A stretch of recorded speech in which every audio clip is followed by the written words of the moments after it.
anything like me, you may find yourself constantly overwhelmed by everything that's wrong with politics. And when I say politics, I'm not talking about Democrats or Republicans. I'm talking about the flaws that exist in our political system, regardless of which party is in power.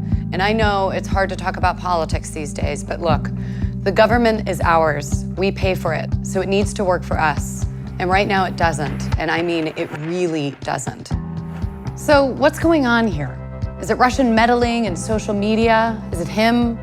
Is it her? No. Those two were the least popular presidential candidates since they began keeping track of such things. Only 4% of Americans have a great deal of confidence in Congress now. Just 4%. America is no longer even considered a full democracy. We are witnessing a total political system failure in America, which is the complete opposite of what our nation's founders had in mind. So I'm going to show you 3 lines that show what's causing this failure, how we can fix it, and what you can do about it. So here's your first line. What I want you to do is take any issue you really care about and picture it on this line. This line comes from a Princeton University study that shows how public opinion influences the laws that Congress does or doesn't pass. They looked at 1,800 public opinion polls over a 20-year period, and we took their data and plotted it in this chart. See this horizontal line? That shows public support for a law amongst average Americans. This vertical line? That shows the likelihood of the public support leading to the passage of a law. When you plot it for the average American, you get a line that looks like this. There's your issue sitting on that line. If there is 0 support for a law, there's about a 30% chance that Congress is going to pass it. And if there is 100% support for something, the most popular thing ever,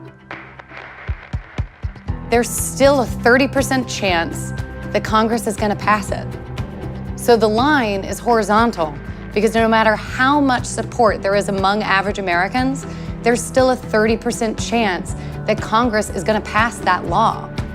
Princeton determined that the preferences of the average American appear to have only a minuscule, near 0, statistically non-significant impact on public policy. How in the hell does that happen? Consider this.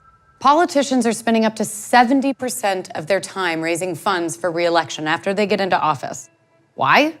Because in order to win a seat in the Senate in some races, you would have to raise $45,000 every single day. 365 days a year for 6 years to raise enough money to win. Now consider that only 0.05% of Americans give more than $10,000 to politics. And then you see why politicians have become completely dependent on the 0.05% of Americans, billionaires and special interest groups, who fund their campaigns. Meanwhile, you've got lobbyists writing our laws and donating to the politicians who pass them. We have a 2-party duopoly of Democrats and Republicans that makes it so that independents can't win, while the American people are leaving the major parties in droves. As you can see here, nearly half of American voters are now registered independent. And then there's gerrymandering, with politicians drawing the boundaries of their own voting districts into crazy shapes designed to prevent competition. Today, only 14% of House campaigns are actually competitive. 86% of them are not. And we wonder why young people feel that their vote doesn't matter. I've covered a lot here, but it all adds up to this vast ring of influence over our elected leaders. It's a corrupt system in which we, the people, have near 0 influence over our own government. And that is sad. That is not the country I feel like I grew up in. But what's worse is that by allowing this to happen, we are causing the failure of the most important issues facing our nation. We're wasting trillions of dollars a year on fraud and abuse in our own government. 1 in 5 American children live in poverty. Our healthcare is the most expensive in the world. We have more people in prison per capita than Russia and China. We're losing jobs to the rest of the world, and we're not even doing enough to keep our air and our water clean for our children.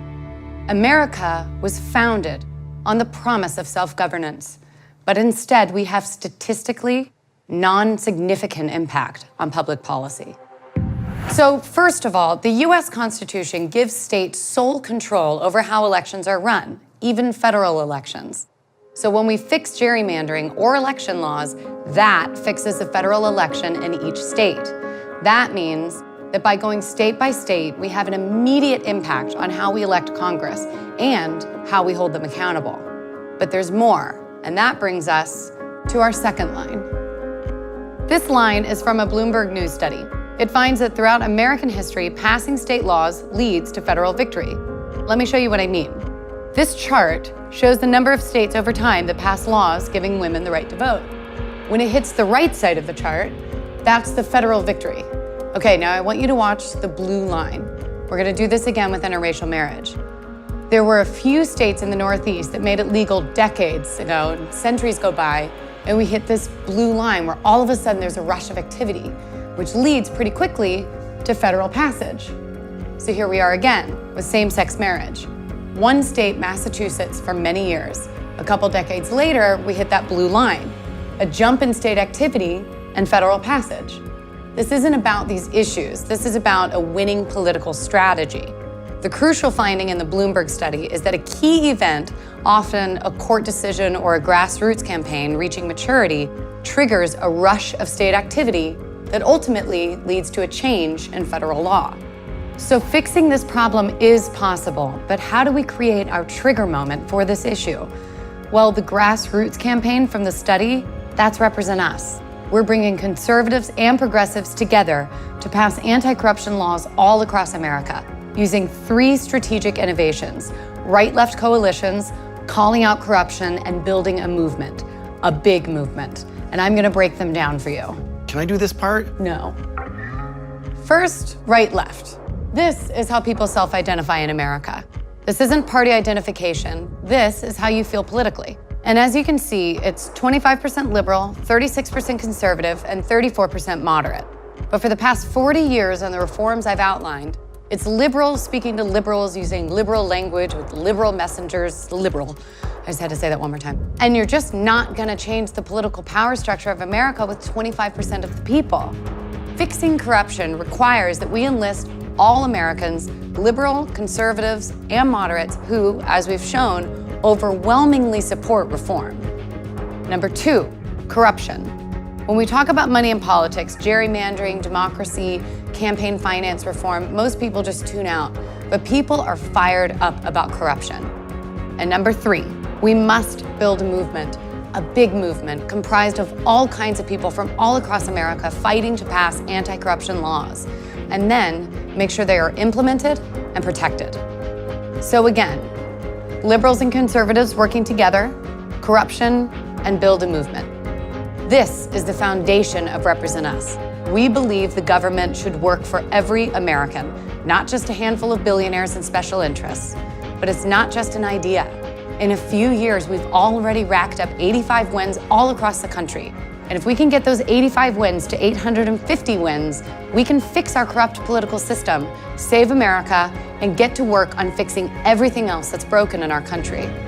This is how we build this movement big enough to trigger that rush of state activity that leads to a change in federal law.